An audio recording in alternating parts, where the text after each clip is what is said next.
Olá pessoal, eu sou o Dr. Emprego, advogado desde 2012, sempre a favor dos trabalhadores, e no vídeo dessa semana a gente vai conferir quais são os motivos, quais são as atitudes que vocês têm que evitar para não tomar uma justa causa. Vocês vão perceber que ao invés da lei tentar prever cada ato ilegal que o empregado comete, ela na verdade prevê comportamentos genéricos, apenas conceitos, e esses sim são proibidos. Para facilitar, eu vou dar exemplos reais de cada um desses comportamentos.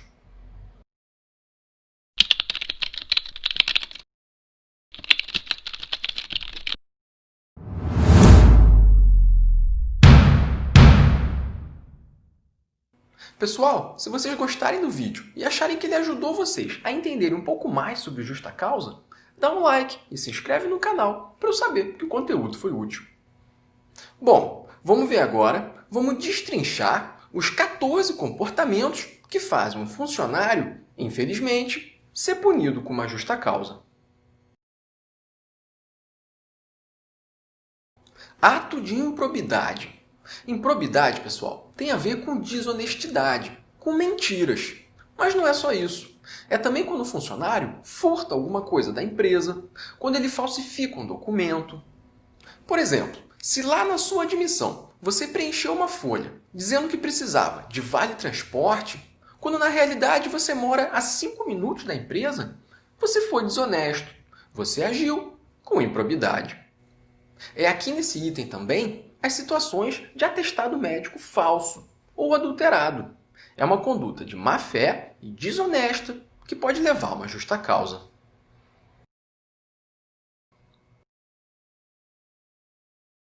Incontinência de conduta ou mau procedimento. Incontinência de conduta, pessoal, está relacionada a algum ato de natureza sexual no serviço. Por exemplo, quando o empregado assiste pornografia no ambiente de trabalho ou quando fala coisas obscenas para alguém. Já o mau procedimento envolve alguma conduta que é antiética, que é contra o senso comum e prejudica o bom andamento do trabalho. Então, pessoal, se você for pego dormindo no horário de serviço ou usando alguma substância entorpecente, se você entrar na sala do seu chefe sem autorização e mexer nas coisas dele, tudo isso é mau procedimento. É um conceito tão amplo que se confunde com a improbidade, que a gente acabou de ver, e com a indisciplina, que a gente vai conferir no item 8.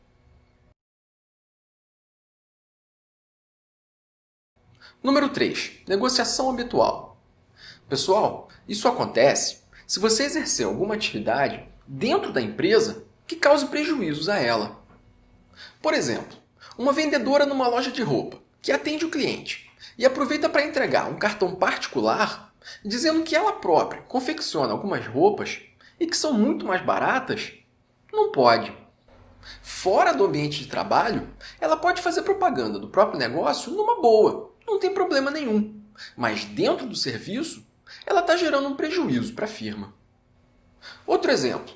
Vamos supor que você trabalha numa empresa de veículos usados e apareça alguém interessado num determinado carro que está ali no pátio. Se você disser para esse cliente que aquele mesmo modelo de carro pode ser encontrado em melhores condições numa outra revendedora, por mais que você esteja querendo ajudar esse cliente, na verdade, você está agindo contra o seu próprio patrão. Você vai estar causando prejuízo à empresa que paga o seu salário. Então, pessoal, cuidado! Nada disso é permitido. Se você está atraindo e desviando o cliente, no direito isso se chama concorrência desleal, passível de justa causa. Agora, tem uma outra situação que também se enquadra aqui no item 3. É aquela pessoa que vende produtos próprios dentro da empresa. Um brigadeiro, um suco natural, perfumes, para fazer uma renda extra. Mas tem que tomar cuidado. Se o patrão não permitir, pessoal, não pode. Uma vez a gente teve um caso que o nosso cliente era apontador de uma firma de construção civil. Ele trabalhava há 6 meses numa obra quando percebeu que podia fazer dinheiro vendendo sanduíche para os operários durante o expediente. E assim foi. O supervisor da obra sabia daquilo, mas nunca reclamou. Só que depois de alguns meses, quando a obra estava para acabar, já com alguns funcionários sendo dispensados, a demissão do nosso cliente, só a dele, foi por justa causa. A firma, provavelmente para economizar na rescisão, se aproveitou da conduta dele, que realmente era ilegal, e aplicou uma justa causa. Então, pessoal, vou repetir. Vender seus produtos dentro da empresa só é permitido se o patrão deixar. A gente só conseguiu reverter a justa causa dele porque existe na lei uma coisa chamada perdão tácito. Ora, se o supervisor sabia e deixou passar aquela conduta por vários meses, significava que ele estava perdoando aquele comportamento. Significava que era aceitável. Então, não podiam, de uma hora para outra, aplicar a justa causa. Quem quiser saber mais sobre como reverter uma justa causa, pode dar uma olhada num outro vídeo que eu tenho falando só sobre isso. O link dele eu vou deixar na descrição desse vídeo.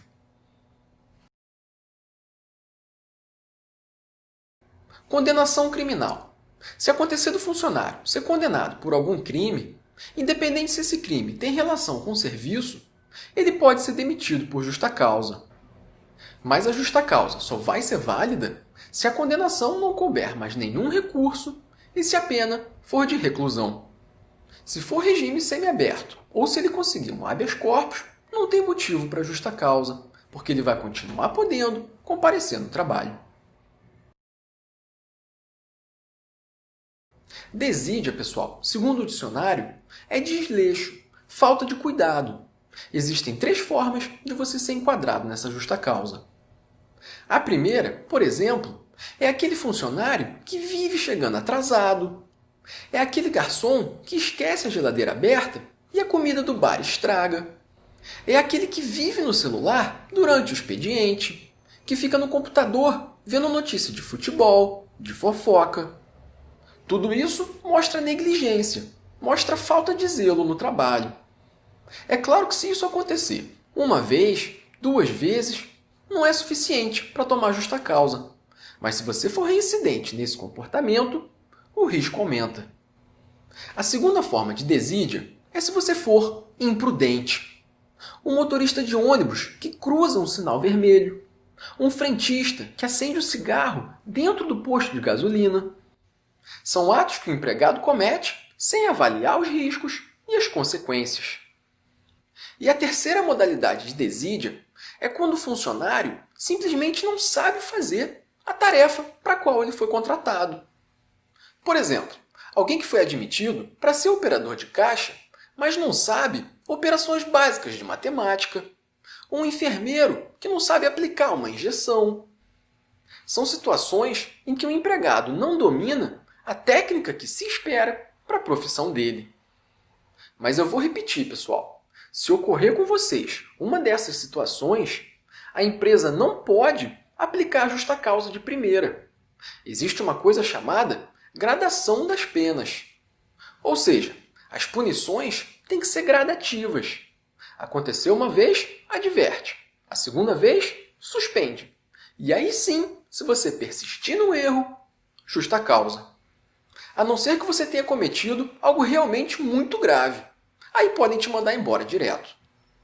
Por isso que eu aconselho, mais uma vez, a assistir o vídeo onde eu explico por que tanta justa causa é revertida na justiça. São quase 10 requisitos que a firma precisa respeitar e, geralmente, ela esquece de algum. Embriaguez. Aqui, pessoal, a lei considera embriaguez tanto pelo álcool quanto por qualquer outra substância entorpecente, como as drogas. E existe uma divisão entre aquele que é dependente químico, que tem realmente um vício, e aquele que simplesmente aparece alterado no serviço. Esse funcionário que se apresenta bêbado ou drogado, ele pode sim tomar uma justa causa. Mas aquele que sofre de dependência, de um vício, como por exemplo o alcoolismo, a própria Organização Mundial de Saúde define esse comportamento como uma doença. Então, pessoal, ao invés da empresa demitir esse cara, ela tem que encaminhar ele ao INSS para receber tratamento. Se a firma optar por uma justa causa, ela está errada.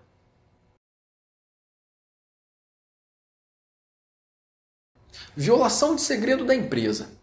Por exemplo, se você trabalha numa indústria que fabrica um determinado remédio, você não pode revelar a fórmula desse remédio. Ou se você trabalha numa firma que vai lançar algum aplicativo novo de celular, você não pode divulgar as informações sigilosas, patentes. São situações que quebram a confiança em você e prejudicam a empresa.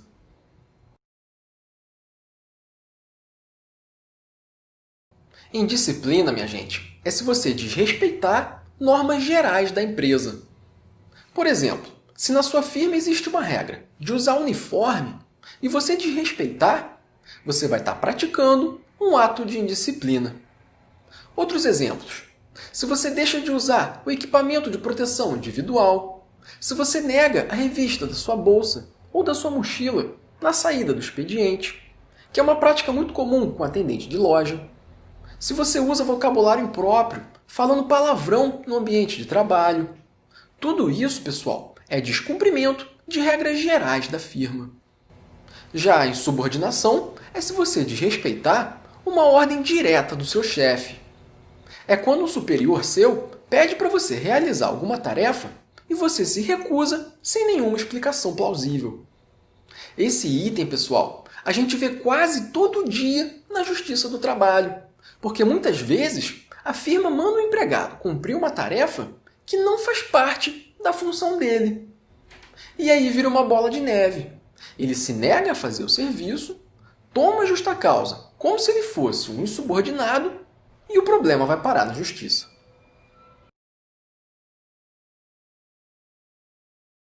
Abandono de emprego. Um item que causa muita dúvida nos funcionários. Se você faltar por 30 dias seguidos, sem justificar, sem apresentar atestado médico ou qualquer outro tipo de comprovante, fica configurado que você abandonou o trabalho e o patrão pode te dispensar por justa causa. Se forem só 15 dias de falta, 20 dias de falta, não é motivo para abandono, a não ser que você demonstre para a empresa que você realmente não tem mais intenção de trabalhar.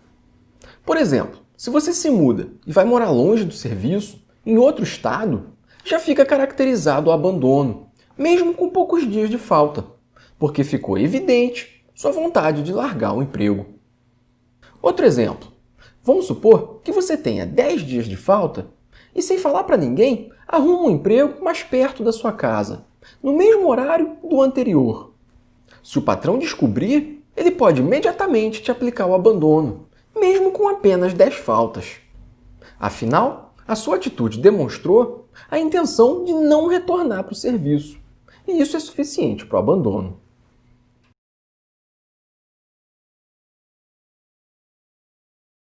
Aqui, pessoal, é aquela coisa de calúnia, injúria ou difamação. Ou seja, se você xingar, ofender, inventar mentiras sobre algum colega de trabalho, e se chegar às vias de fato, pior ainda, né? Inclusive, não é só com colega de trabalho. Também não pode fazer nada disso com nenhum cliente. Isso acontece muito com o operador de telemarketing. Às vezes ele entra numa discussão mais acirrada com um cliente do outro lado da linha e acaba um ofendendo o outro. Então o operador, na verdade, tem que tomar cuidado, tem que se segurar para não arriscar o próprio emprego. Agora, duas exceções, pessoal. A justa causa não é válida se você estava apenas se defendendo, se você estava em legítima defesa ou se as agressões ocorreram fora do ambiente de trabalho. Então, se por acaso você entrou numa briga com algum colega de trabalho no final de semana, a empresa não tem nada a ver com isso.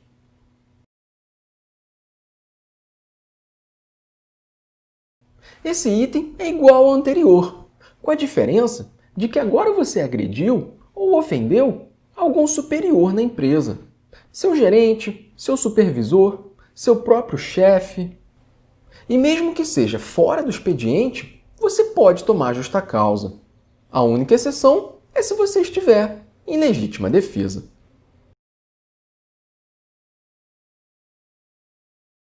Prática constante de jogos de azar. Não pode jogar baralho no serviço, nem ficar em site ou aplicativo de apostas. Se você for pego uma vez, não é motivo suficiente para uma justa causa. Mas se for constante, já era. E, na verdade, não importa se envolve ou não o dinheiro. Esse tipo de comportamento é ilegal. Inclusive, pessoal, mesmo que seja um simples joguinho no celular ou no computador, o local de trabalho não serve para isso.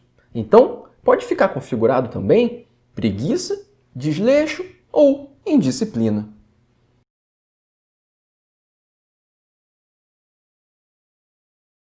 Perda da habilitação ou dos requisitos para a profissão. Então, por exemplo, um vigilante armado que não faz o curso de reciclagem e não renova a carteira profissional, ele fica proibido de trabalhar e pode tomar uma justa causa. Outro exemplo, um motorista de ônibus. A carteira de habilitação tem que estar regularizada. Inclusive, se ela for suspensa por excesso de multas, também é motivo para justa causa.